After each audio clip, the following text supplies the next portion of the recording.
Well, hello everyone. Welcome to World at War Comics. My next special guest is Mr. Josh Blaylock. He is the founder, the CEO, the creator, the writer, Devil's Due, several different titles. And one of those titles we're going to talk about today, the Disavowed. But before we get into that, Josh, thanks for joining me. How are you doing today? Doing great, Tommy. Thanks for having me. Yeah, it's a pleasure, man. I was so happy when Chris brought us together, man, and I was able to check out Devil's Due and everything that you all have been creating. But before we jump into Devil's Due and all this amazing stuff, and some incredible creators, by the way, that I've actually had on the podcast before, which I thought, oh, wow. Let's get into Josh and where like this passion for storytelling started with you. And was there someone in your life, whether a teacher, family member, or just reading comics, that was kind of a mentor or at least sparked this interest in storytelling? Well, first, yeah, thanks. I'm excited to finally be on here. There's been a ton of awesome creators, so I feel like I'm in great company. Yeah.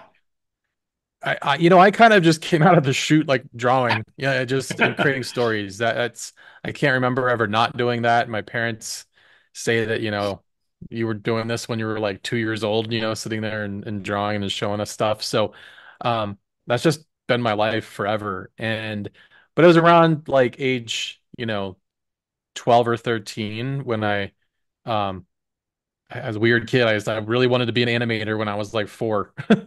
And like as a job, that's what I wanted to do. But around 12 or 13 is realized like all I do is draw comics. Like I almost never draw for the sake of drawing. I would draw with a story attached to it.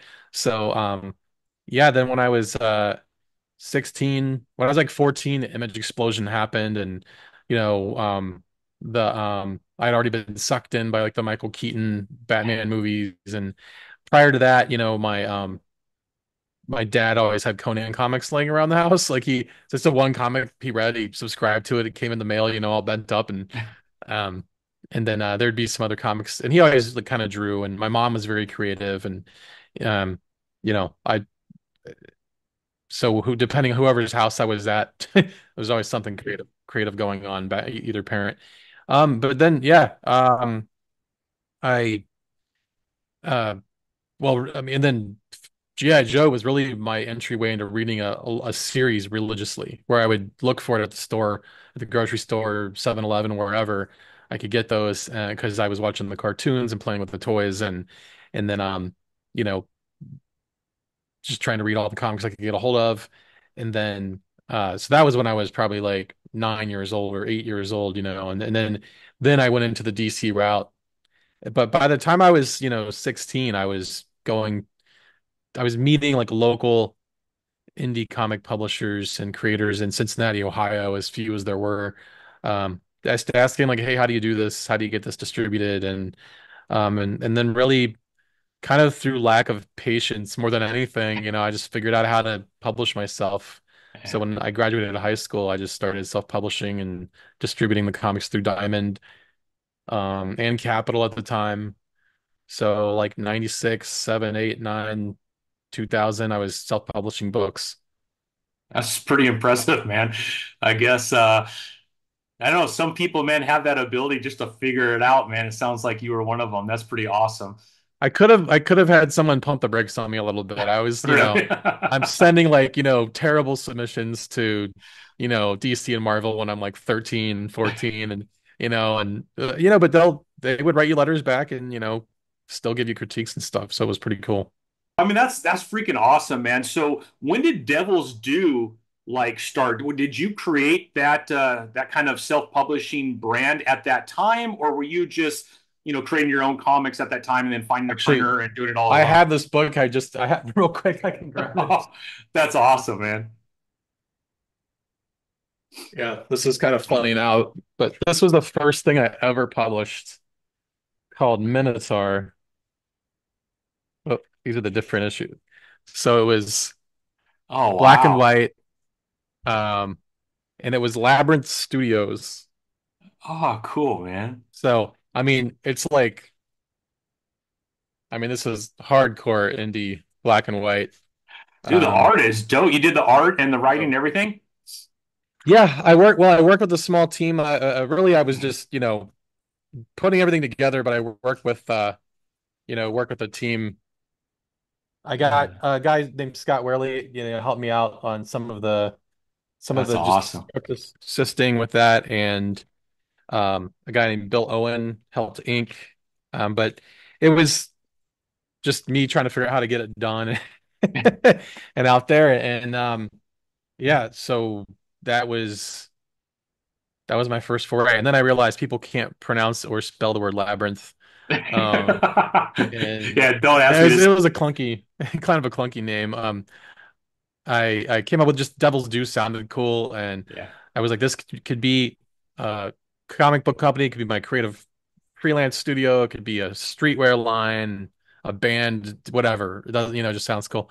And I was working with a t-shirt company that had I had gotten the chance to I kind of fell into a day job with them.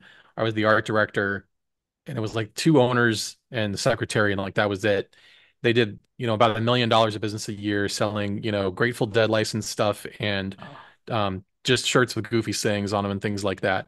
And I got to a really rare opportunity to spearhead this whole like retro line, so of '80s stuff, and the bosses handled everything other than I was like creative and like business development, and that's how I learned how to do licensing. So we did a bunch of clothes called a clothing line called Old School, and it blew up like in Hot Topic and all these stores in the malls in like the 99 2000. I guess it was, yeah, it was like 99.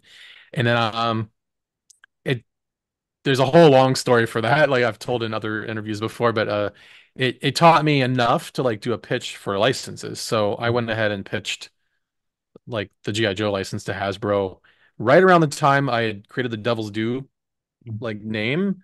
So by the time it looked like it was actually happening, like to my shock, I went ahead and got the license under that company name. So wow.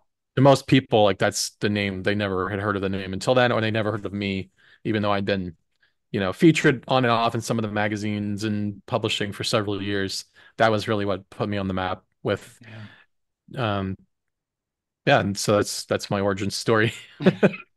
That's awesome, man. I mean, what a way to kind of jump in and pretty crafty too, to be able to take that kind of learning and then bring it into the comic space and be successful with it at such a young age, man. What were like Yeah. some of the biggest like learnings during that time that you gained that were positive and negative? Because I'm sure there's a lot of things you had to iron out, but I mean, to be that successful at a young age, I think that's pretty impressive. Man, part of it was I didn't really have mentors, like so that was kind of anybody who was supportive and wanted to help me didn't have the they had the experienced mentors. That's a huge thing if you can get any kind of mentor like that, but also like just the difference like when you're passionate and you're that young, um and then all of a sudden you have to deal with like the corporate world or not just a huge like conglomerate but even just a large publisher. You're coming at things from such a not just a young mindset but a entrepreneurial do it yourself mindset. You don't understand like the motivations or the day-to-day like concerns of like the employee. Yeah, So and it really comes down to like employee versus like owner yeah, or small business like participant. So it's yeah, there that kind of stuff. And then uh just the fact that like really nobody knows what the hell they're doing. It just, you know, I would always give like the maybe this is the opposite of a lot of people who are younger, but I would always give the benefit of the doubt to the older person at the company because I'm like looking for someone to, help carry some of the lift and lift some of the load. In hindsight realize like man they didn't know what they were doing, I but yeah. that's so cool though, man.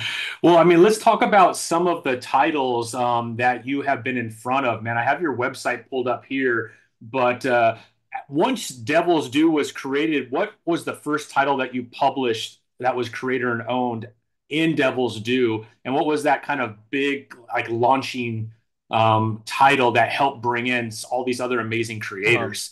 I was just looking over here I don't have it out. I thought I might have a copy of that. The first title Devil's Due ever published actually was called Misplaced.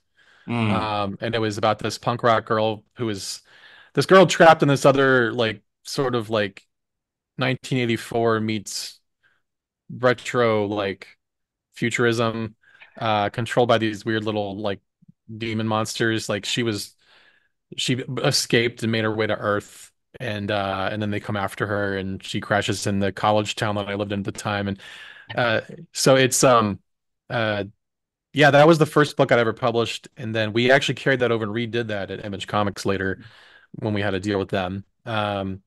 And my book Core, which was actually updated Minotaur in a way Oh, into like the Mantic. We couldn't use the name Minotaur because Top Cow had Minotaur Press. oh, And so Matt Hawkins was like, you can't do that. yeah, And we changed it to the Manticore. It just turned out to make it a little more fun and shorten the name to Core.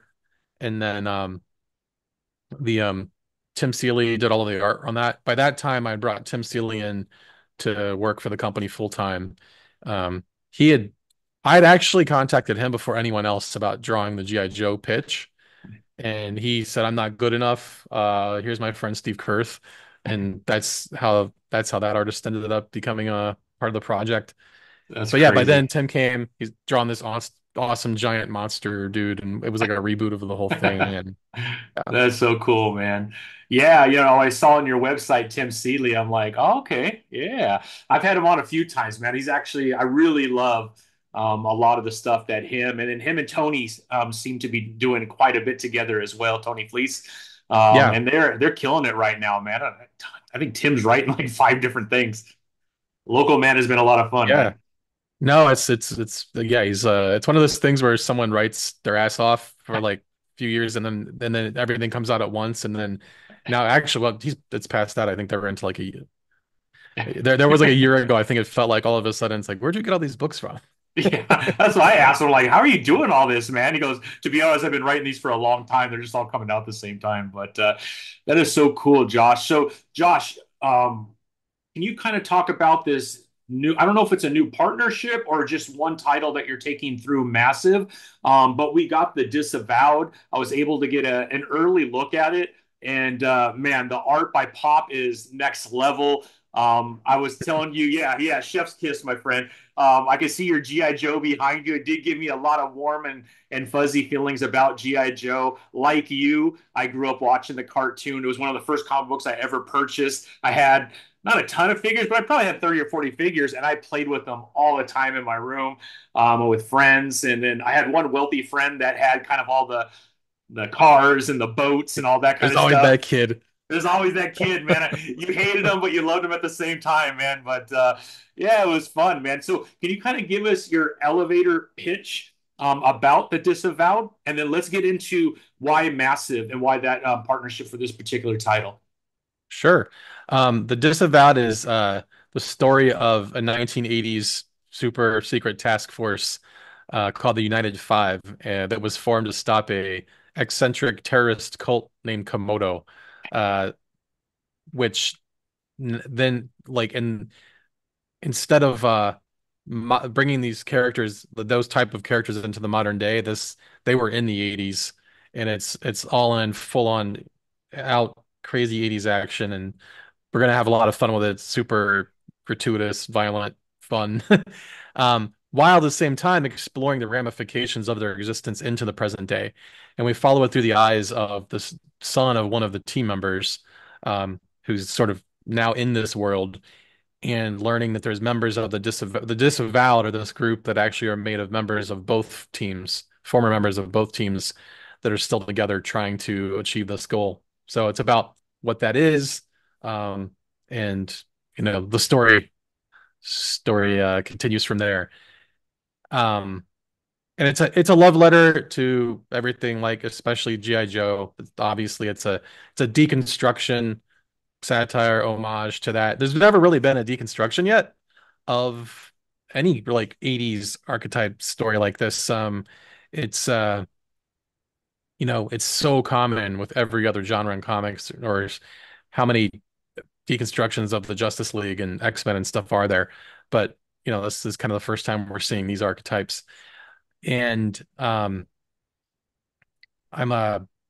but it's also just as much a love letter to all of the crazy inappropriate action movies and stuff that we watched, back in the day. Like I just went to a screening that some friends had at the Music Box Theater here in Chicago, packed theater, like showing Ninja 3: The Domination, which was this like crazy ninja movie from like I don't know 1986 or something, and just that I mean if you grew up then you were watching like direct to VHS Yeah. war movies and like crazy like future sci-fi movies and ninja movies, like endless ninja movies. And that Endless. stuff had just as much of effect on like the whole like sort of G.I. Joe 80s cartoon experience, for at least for, mostly like young boys who are playing with those toys. Um yeah, so the but yeah, the partnership with the Massive was, like I was saying, I'm, wanting to work with other publishers and focus more myself on the creative side of it. And I just really liked the way they were doing things. We sort of started talking about how we might work together, and landed on this title.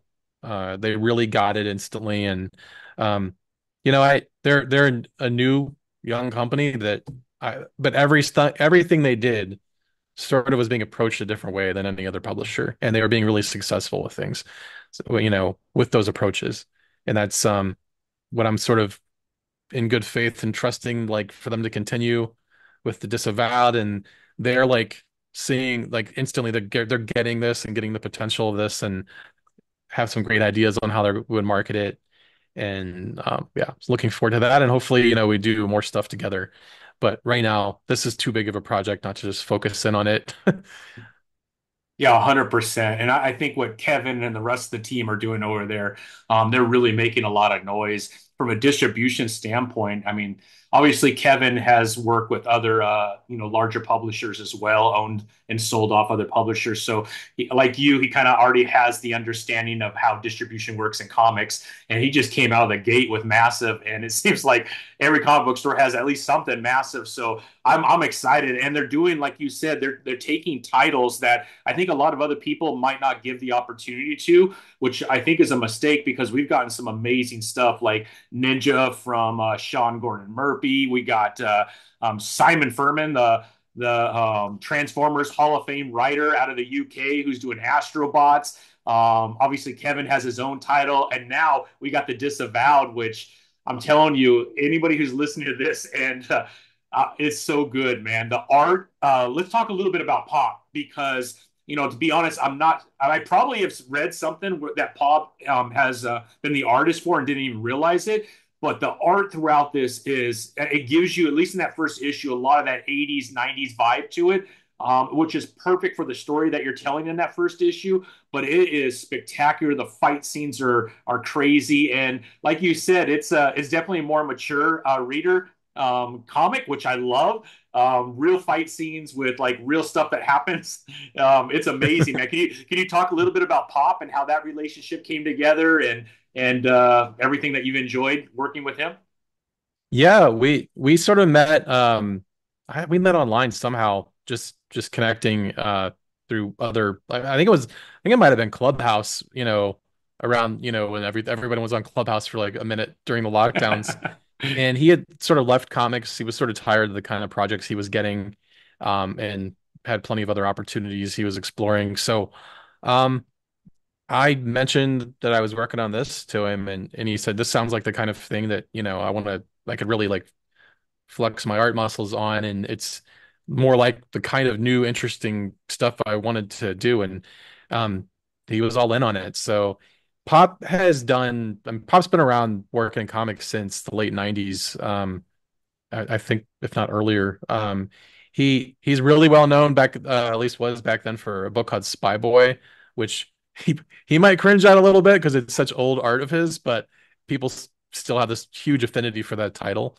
And then he's more recently worked on Raven, Titans stuff, worked on Masters of the Universe, and there's something really recent he worked on that I with another huge name that I'm not sure I can mention or not yet. Yeah, yeah, It yeah, might already be public knowledge for all I know. But yeah.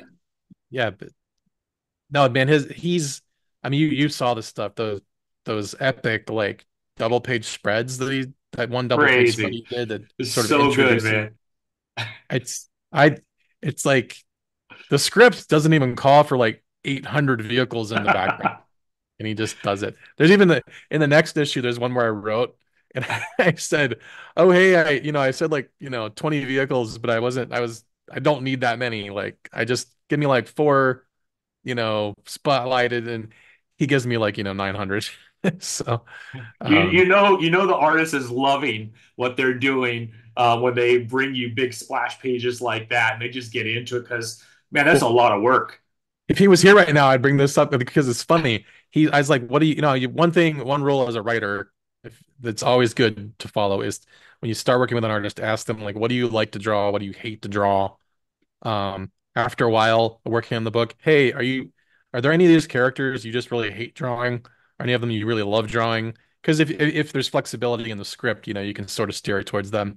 And he's like, I don't like to draw guns. Like I can, I do, but I don't enjoy drawing lots of different guns. So can we minimize the types of guns that people have, and but meanwhile I get like 8,000 like different types of crazy vehicles in this spread, which I would think would be a lot more difficult. So I'm looking. I don't know what page it is, and I don't want to share anything too early. But man, there is a page where someone's head and eyes are yeah, going.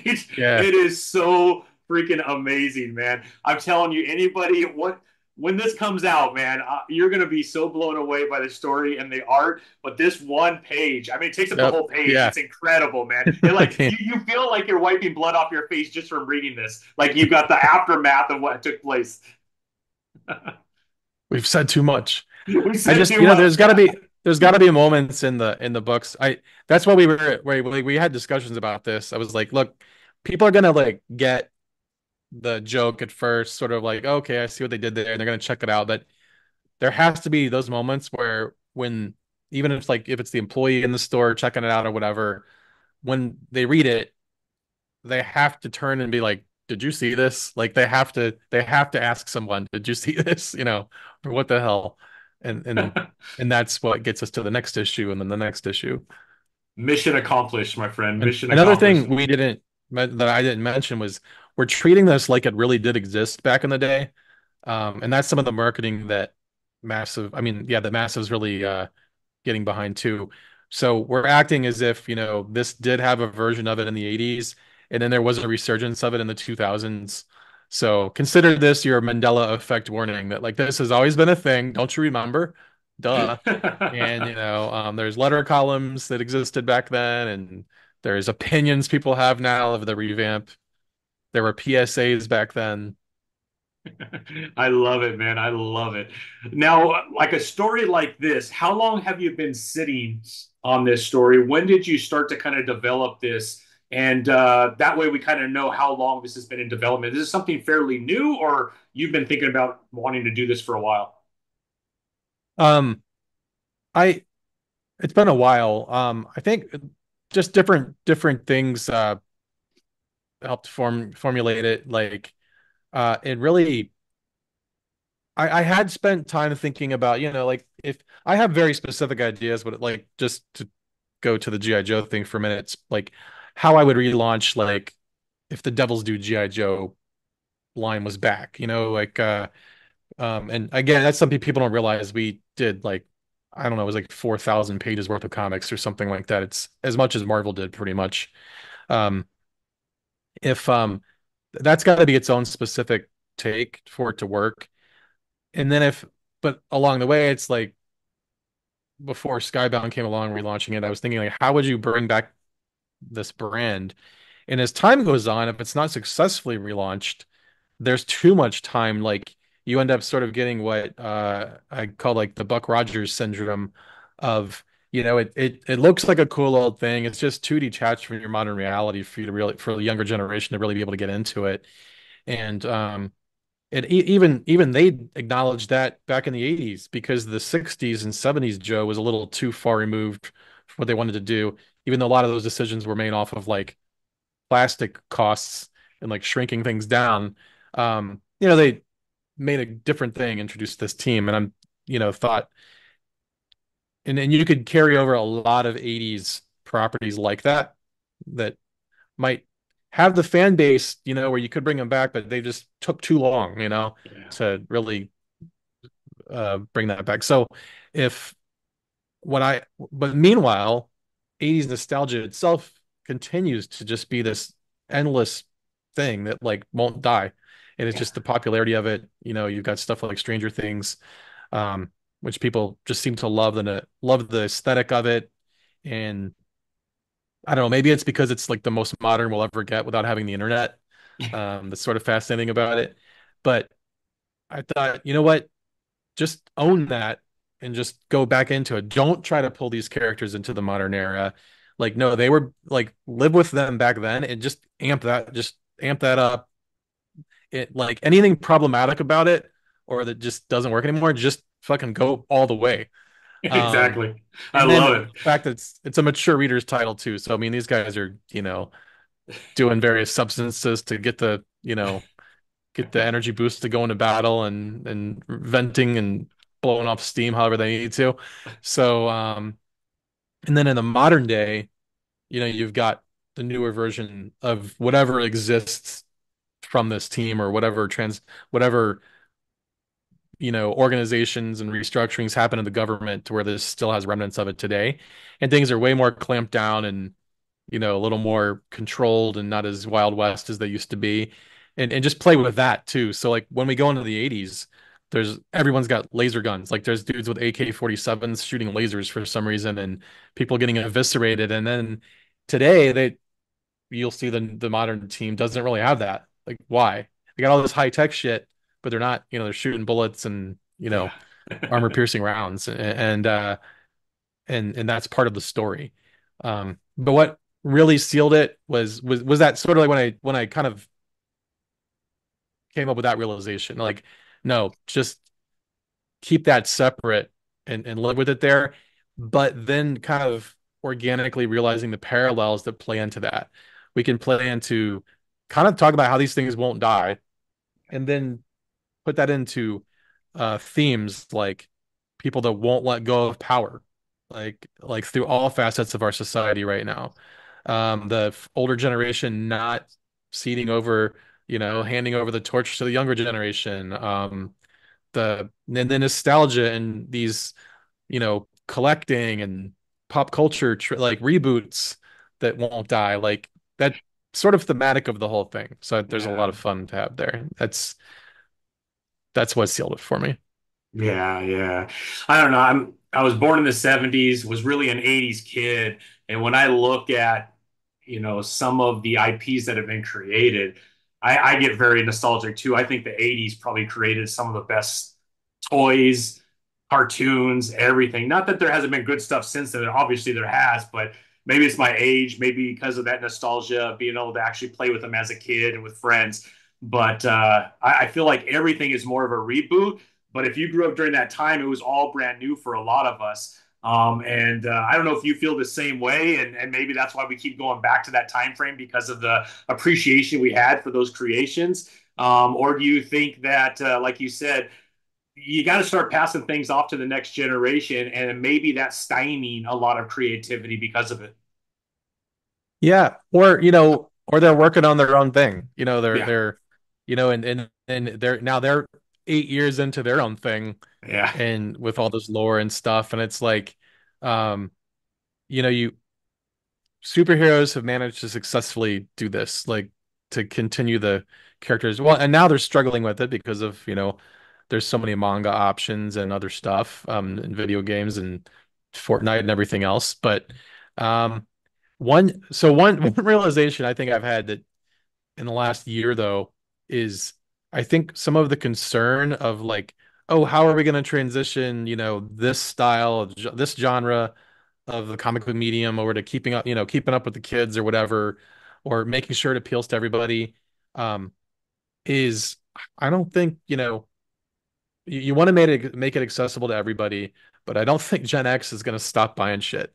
Um, yeah, I think that's something like just like how our, the boomers didn't understand like the level of like passion that the kids had for these things that they created.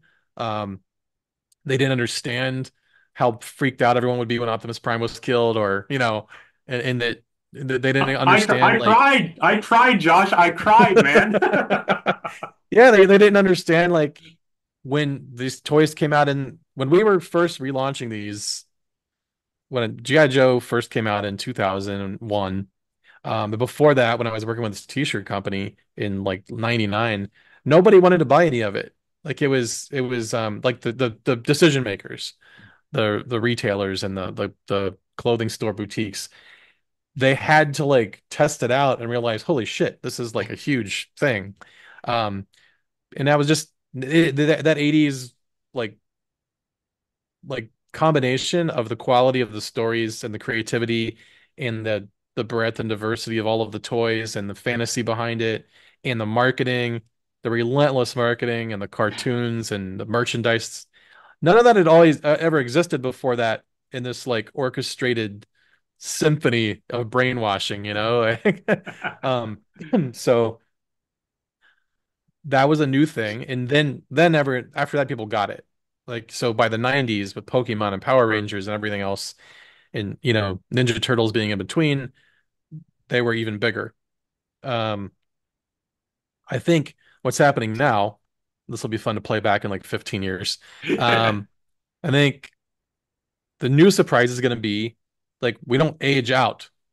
We just keep buying more crazy, ridiculous, expensive shit. You're gonna want your like 6 foot tall Optimus Prime like home droid that speaks in the Peter Cullen voice, when you're 80. That would be pretty cool. Yeah, like, and but I don't think that like Gen Alpha now or kid, around that age, I don't think they're gonna have the same obsession with their nostalgia because Yeah. things are so much more ephemeral.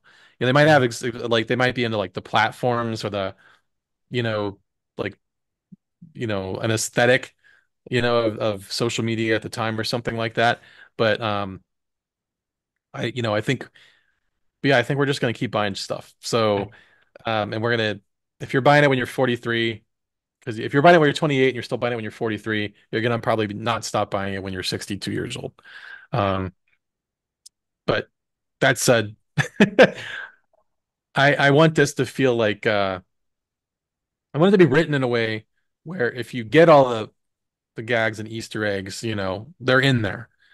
But it also reads as if like you're following the newer story, the newer modern like setting with the characters, and these flashbacks feel like you're hearing your grandpa tell some story that's like way out of line, like some crazy Wild West days that you can't get away with that anymore. And that's part of the fun of reading it.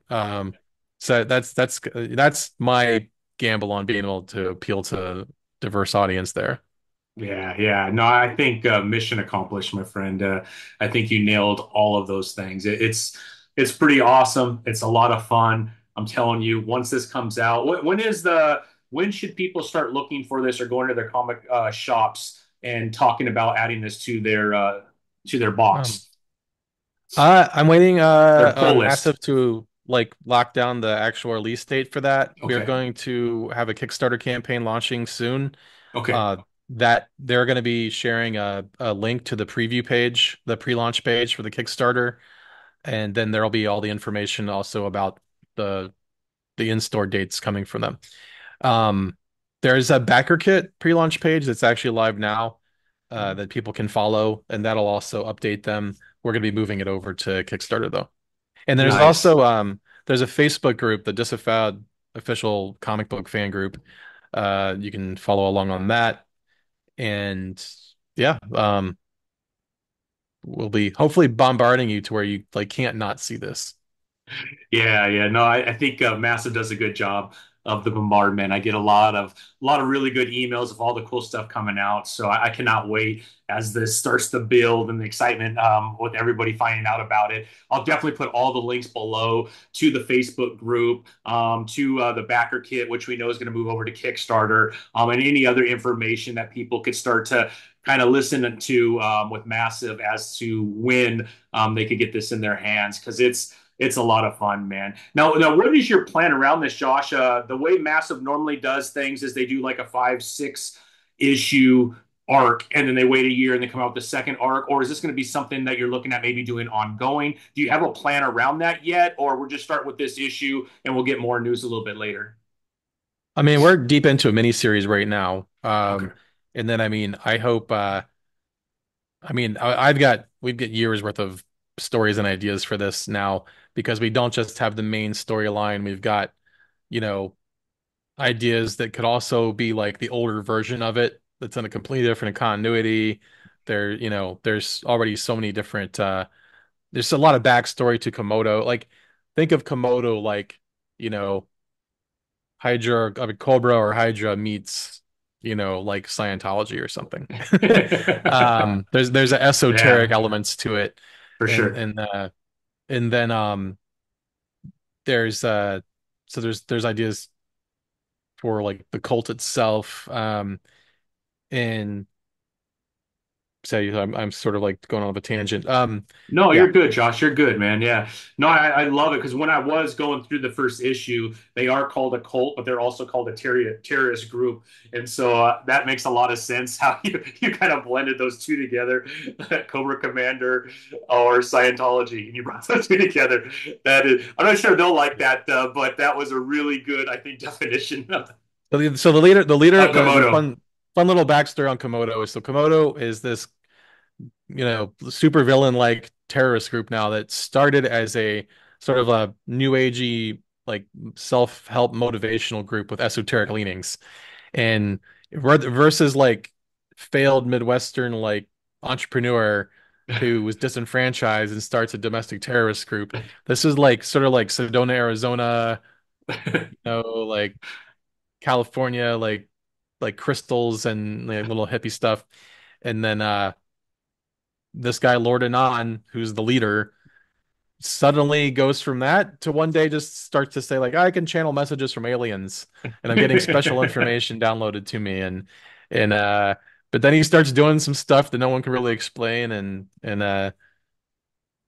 you'd have to wonder are they onto something? The birth of Komodo. I love it, man. Anything that we're missing, Josh, around the Disavowed? Anything that we haven't covered, man? Really exciting stuff, Um man.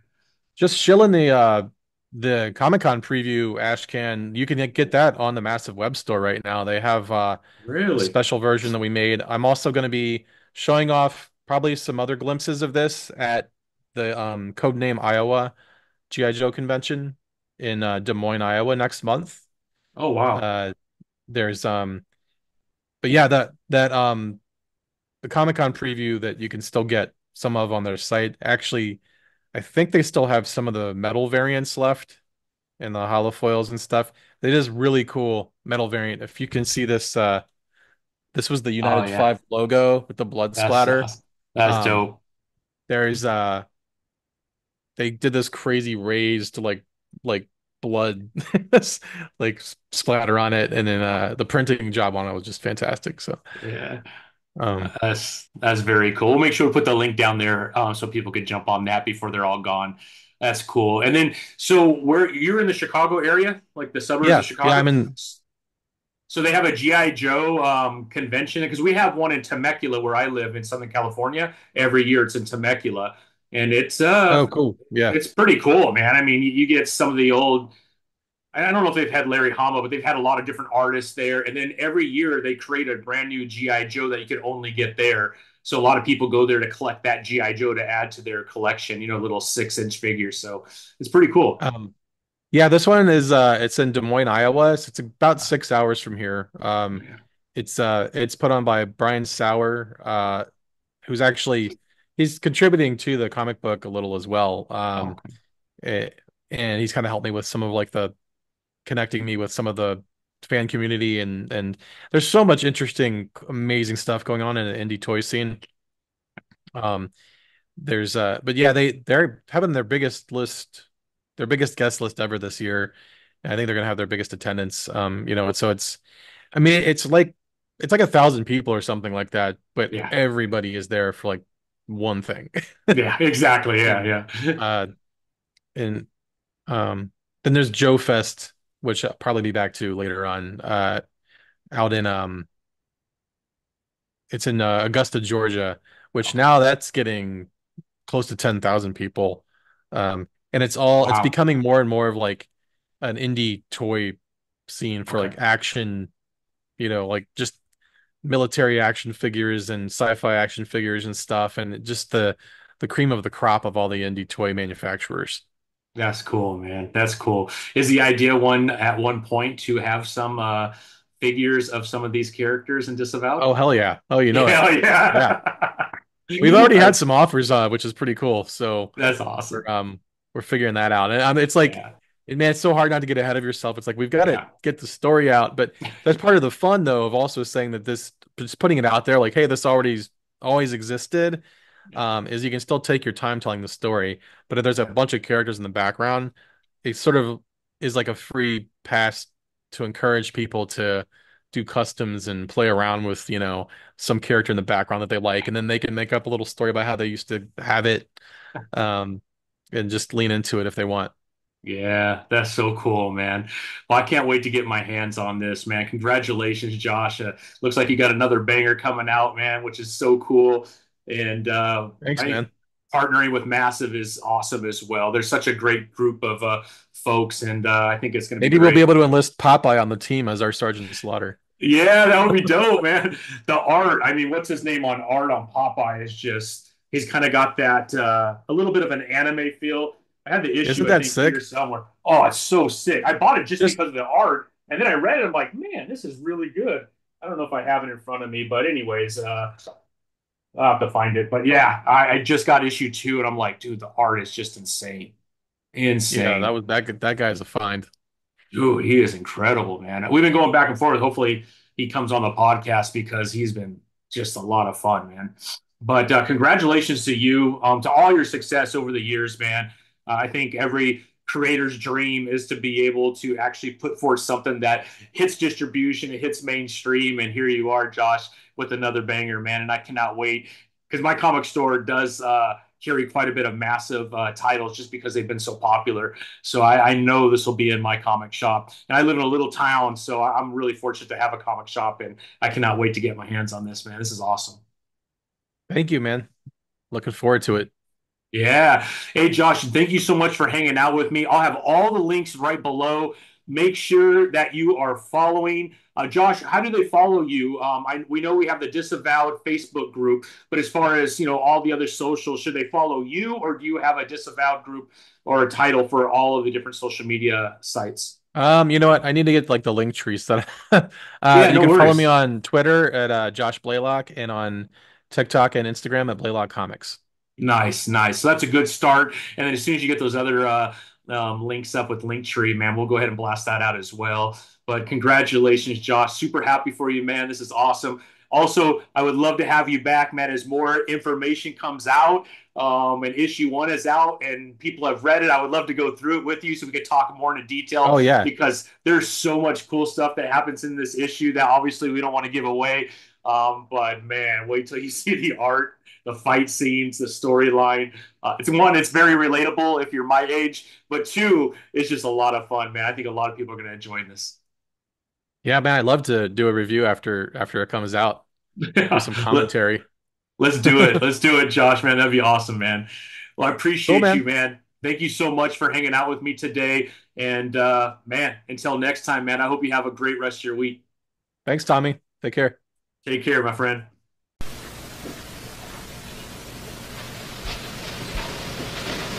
You're still here? It's over. Go home. Go.